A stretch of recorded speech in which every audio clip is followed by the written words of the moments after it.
اعوذ باللہ من الشیطان الرجیم بسم اللہ الرحمن الرحیم رب اشرح لی صدری ویسر لی امری واحلل عقدۃ من لسانی یفقہوا قولی رب زدنی علما اللہم فقہنا فی الدین اللہم انی اسألک علما نافعا وعملا متقبلا ورزقا طیبا اللهم انفعنا بما علمتنا وعلمنا ما ينفعنا وزدنا علما اللهم إني أعوذ بك من علم لا ينفع ومن قلب لا يخشع ومن نفس لا تشبع ومن دعوة لا يستجاب لها آمین یا رب العالمین۔ السلام علیکم ورحمۃ اللہ وبرکاتہ۔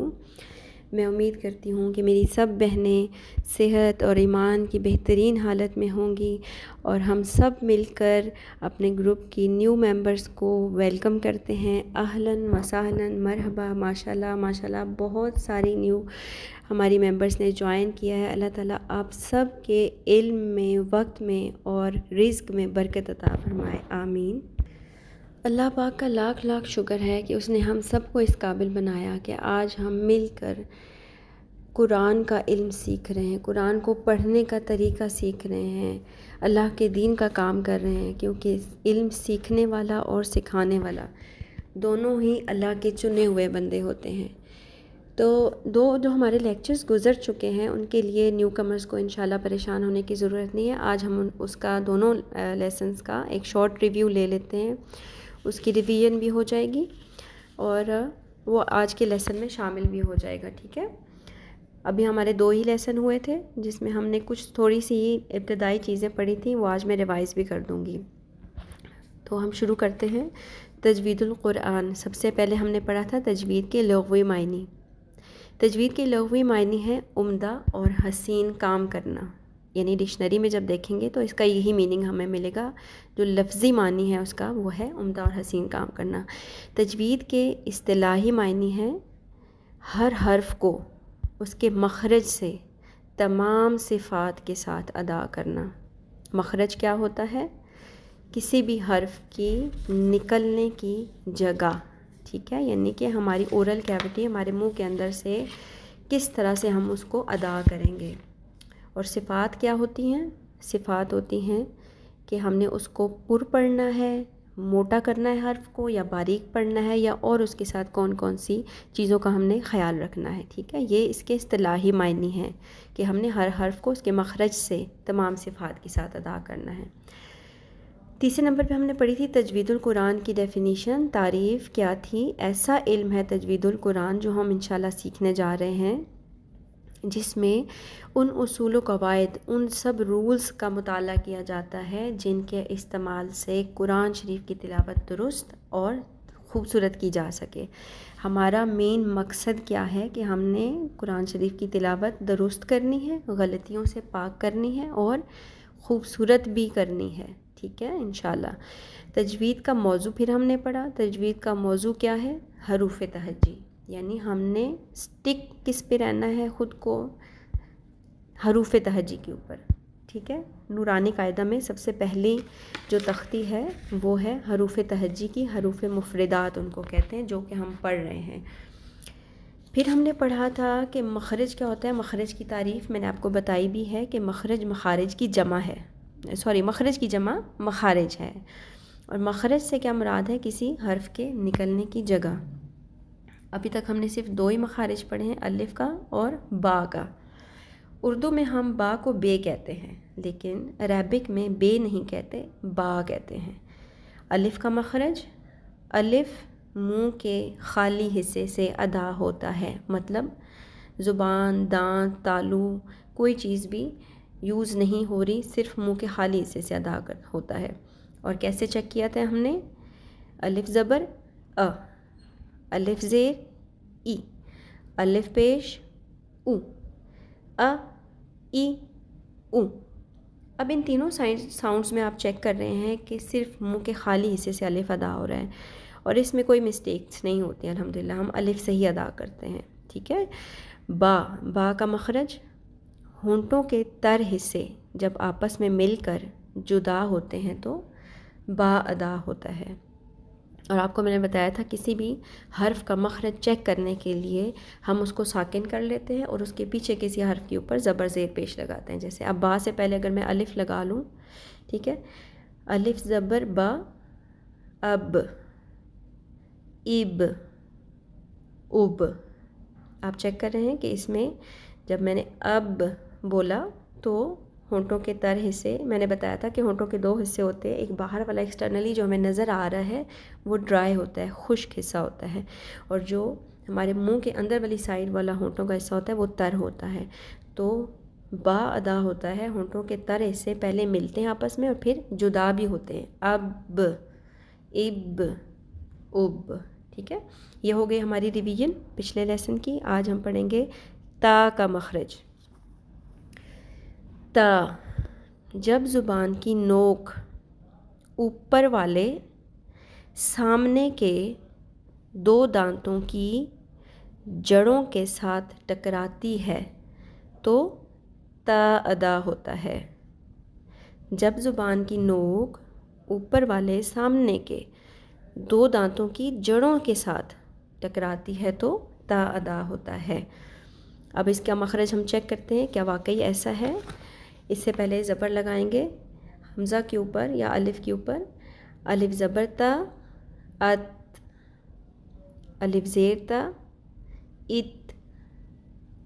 الف پیش تا، ات. آج آپ کو میں ایک چیز بتاؤں کہ جب الف کے اوپر زبر زیر یا پیش ہم لگائیں گے تو ہم اس کو حمزہ بولیں گے. ٹھیک ہے، اس کو میں مزید آگے آپ کو ڈیٹیل میں بتاؤں گی کہ الف اور حمزہ میں پھر آگے کیا فرق ہے. کیونکہ الف جو آپ قرآن پاک میں دیکھو گے جب الف آتا ہے تو اس کے اوپر کچھ بھی نہیں ہوتا ہے، آ، ای، او کی ساؤنڈ ہوتی ہے. ٹھیک ہے، اور ہم جب اس کے اوپر زبر یا زیر یا پیش لگا رہے ہیں تو وہ حمزہ بن جاتا ہے کیونکہ اس میں ہلکا سا جرک، ہلکا سا جھٹکا آتا ہے. ڈفرینس آپ دیکھیں، آ یہ الف تھا، کسی اس سے پہلے کسی حرف کے اوپر زبر تھی، ٹھیک ہے، ساتھ مل گیا وہ، اور جب میں نے الف زبر کر دیا تو وہ ٹھیک ہے. لیکن آپ نے اس کو کنفیوز نہیں کرنا، بس آپ کو یہ پتہ ہو کہ ہم نے تا کا مخرج چیک کرنا ہے تو اس سے پہلے کسی بھی حرف کے اوپر آپ زبر لگا کے چیک کر سکتے ہو. ٹھیک ہے، حمزہ زبر تا، ات. آپ دیکھ رہے ہو زبان کہاں لگ رہی ہے، ات. زبان کی نوک لگ رہی ہے اوپر والے جو سامنے کے 2 دانت ہیں ان کی جڑوں سے. ٹھیک ہے، انشاءاللہ آپ کو یاد بھی ہو جائے گا. اچھا، اس سے پہلے ہم نے تجوید کے 4 پوائنٹس پڑھے تھے: لغوی معنی، اصطلاحی معنی، تجوید القرآن کی تعریف اور تجوید کا موضوع. آج ہم نیکسٹ 2 ٹاپکس پڑھیں گے، بالکل ایک ایک لائن کے ہیں وہ بھی. تجوید کا مقصد، کیا پرپس ہے تجوید کا، کیا مقصد ہے. تجوید کے 2 مقاصد ہیں. نمبر 1 قرآن شریف کی درست تلاوت کرنا، اور نمبر 2 خوبصورت تلاوت کرنا. آپ دیکھو گے کہ جو ہم نے تجوید القرآن کی تعریف پڑھی تھی وہ بھی سیم یہی ہے. ٹھیک ہے، تو اس میں کوئی مشکل کی بات نہیں ہے، کنفیوز نہیں ہونا ہے، مکس نہیں کرنا ہے. تجوید القرآن اور تجوید کا مقصد ایک ہی ہے. تجوید کے 2 مقاصد ہیں: قرآن شریف کی درست تلاوت کرنا، خوبصورت تلاوت کرنا. اچھا، تجوید کا حکم کیا ہے ہمارے دین میں؟ کیا ہر بندہ تجوید کا ایکسپرٹ بن جائے؟ کیا کرنا چاہیے ہمیں؟ علم تجوید کا اس قدر حاصل کرنا کہ معنی میں خلل واقع نہ ہو فرض عین ہے. فرض عین کیا ہوتا ہے؟ ہر شخص پہ فرض ہے. یہ فرض ہے ہر بندے پہ کہ اس نے اتنا ضرور علم حاصل کرنا ہے. کیونکہ عربک ہماری مدر لینگویج نہیں ہے، ہماری زبان عربی نہیں ہے، ہم عرب سے نہیں ہیں، ہمیں نہیں آتی، تو اتنا ضرور سیکھنا ہے کہ ہم معنی میں خلل واقع نہ ہو. اور تجوید میں ماہر بننا فرض کفایہ ہے. فرض کفایہ کیا ہوتا ہے؟ کمیونٹی میں سے کسی ایک کا سیکھنا بھی کافی ہے. یعنی کہ ایک کمیونٹی ہے لوگوں کی، ایک ایریا ہے، اس کے اندر کوئی ایک اس میں ایکسپرٹ ہو، یہ کافی ہے. اور وہ پھر آگے سے سب کو اتنا سکھا دے کہ ہر شخص کو اتنا پڑھنا آ جائے کہ اس سے غلطیاں نہ ہوں، حرام غلطیاں نہ ہوں. حرام غلطیاں کون سی ہوتی ہیں؟ جن میں ہم میننگ کو چینج کر دیتے ہیں، وہ بھی انشاءاللہ ہم پڑھیں گے نیکسٹ لیسن میں. تو تجوید کا آج ہم نے 2 ٹاپکس پڑھے، تجوید کا مقصد اور تجوید کا حکم۔ اچھا جی، اب ہم بڑھتے ہیں اپنے لیسن کے دوسرے اور بہت ہی انٹرسٹنگ پارٹ کی طرف۔ ماشاءاللہ بہت اچھا رسپانس آ رہا ہے سنتوں کو فالو کرنے کے سلسلے میں۔ ہم نے پہلے پڑھی تھیں نیند سے بیدار ہوتے وقت کی سنتیں، نیو کمرز کے لیے میں ریوائز کر دیتی ہوں۔ 4 سنتیں ہم نے پڑھی تھیں جو کہ ہم نے جب نیند سے جاگنا ہے، اٹھنا ہے کسی بھی وقت، صبح کے وقت یا دوپہر میں ہم نے ریسٹ کیا، ہم نیند سے اٹھے تو ہم نے کیا سٹیپس فالو کرنے ہیں۔ رسول اللہ صلی اللہ علیہ وآلہ وسلم نے کیا ہمیں سکھایا کہ نمبر 1 ہے نیند سے اٹھتے ہی دونوں ہاتھوں سے چہرے اور آنکھوں کو ملیے تاکہ نیند کا خمار دور ہو جائے۔ اس کا ریفرنس ہے ترمذی، ٹھیک ہے۔ اس کے بعد نمبر 2 سٹیپ پہ بیدار ہونے کے بعد اور بستر چھوڑنے سے پہلے یہ دعا پڑھنی ہے، الحمدللہ الذی احیانا بعدما اماتنا والیہ النشور۔ تمام تر تعریفیں اللہ تعالیٰ ہی کے لیے ہیں جس نے ہمیں مارنے یعنی سونے کے بعد زندہ کیا یعنی اٹھایا، اور اسی کی طرف ہمیں لوٹ کر جانا ہے۔ اور یہ صحیح ہے حدیث، صحیح بخاری شریف، صحیح مسلم شریف دونوں ہیں یہاں اس کا ریفرنس، ٹھیک ہے۔ 2 سٹیپس ہو گئے۔ تیسرا سٹیپ ہے جب تم میں سے کوئی نیند سے بیدار ہو تو 3 مرتبہ اپنی ناک جھاڑ کر صاف کرے، اس لیے کہ شیطان ناک کے نتنوں کی ہڈی پر رات گزارتا ہے۔ صحیح بخاری شریف کی یہ روایت ہے، یہ کوئی عام بات نہیں ہے، رسول اللہ صلی اللہ علیہ وآلہ وسلم کی بتائی ہوئی یہ بات ہے۔ تو اس کی وضاحت یہ ہے کہ جھاڑنے کا طریقہ کیا ہے، ایک نتنے کو ایک انگلی سے بند کریں اور پھر دوسرے نتنے سے ہوا زور سے باہر نکالیے، اسی طرح دوسرے نتنے سے بھی ہوا باہر نکالیے، 3 دفعہ کیجیے۔ تو اس کی پریکٹیکل تھوڑی سی ڈیمونسٹریشن میں نے دی تھی، آپ مجھے دیکھ تو نہیں سکتے بٹ یو کین فیل می۔ ایک سائڈ پہ آپ نے انگلی سے باہر سے ناک کو بند کر لینا ہے اور پھر دوسری سائڈ سے ہوا باہر نکال لیا ہے، اسی طرح آپ نے دوسری سائڈ سے یہی پروسیس ریپیٹ کرنا ہے انشاءاللہ۔ 3 سٹیپس ہو گئے۔ نمبر 4 تھا آپ صلی اللہ علیہ وآلہ وسلم جب نیند سے بیدار ہوتے تو اپنا منہ یعنی دانت مسواک سے خوب صاف کرتے تھے۔ اس کا ریفرنس بھی صحیح بخاری شریف اور صحیح مسلم شریف دونوں ہی ہیں، ٹھیک ہے۔ تو آج ہم انشاءاللہ پڑھیں گے بیت الخلاء میں داخل ہونے سے پہلے کی سنتیں۔ آپ یہ دیکھیے گا کہ ایک ترتیب سے ہم چیزیں انشاءاللہ پڑھیں گے۔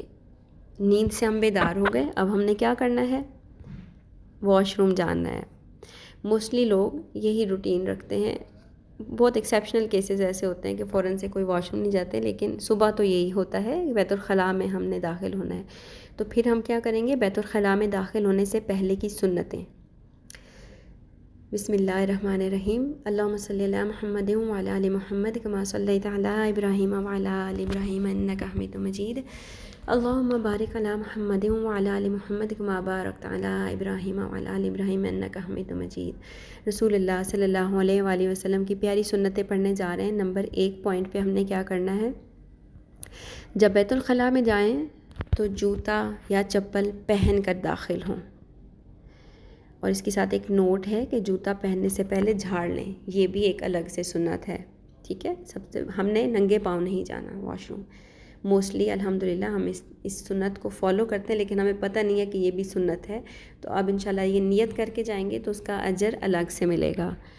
نمبر 2 سٹیپ پہ جو ماشاءاللہ کافی لوگوں کو آتی ہے، داخل ہونے سے پہلے دعا پڑھنی ہے، واش روم داخل ہونے سے پہلے کی دعا، بسم اللہ اللہم انی اعوذ بک من الخبث والخبائث، بسم اللہ اللہم انی اعوذ بک من الخبث والخبائث۔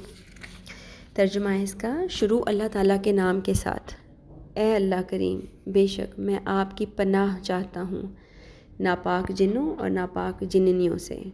اس کا ریفرنس ہے ترمذی شریف، ٹھیک ہے۔ دوسرے نمبر پہ ہم نے یہ دعا پڑھنی ہے، اور 3 ہی سنتیں ہیں، تیسری بھی میں آپ کو بتا دیتی ہوں۔ تیسرا سٹیپ جو ہے ہم نے لینا ہے بیت الخلاء میں داخل ہونے سے پہلے، تو تیسرا سٹیپ یہ ہے کہ بیت الخلاء یعنی واش روم میں داخل ہوتے وقت پہلے بایاں پاؤں اندر رکھیے، ابن ماجہ اس کا ریفرنس ہے، ٹھیک ہے.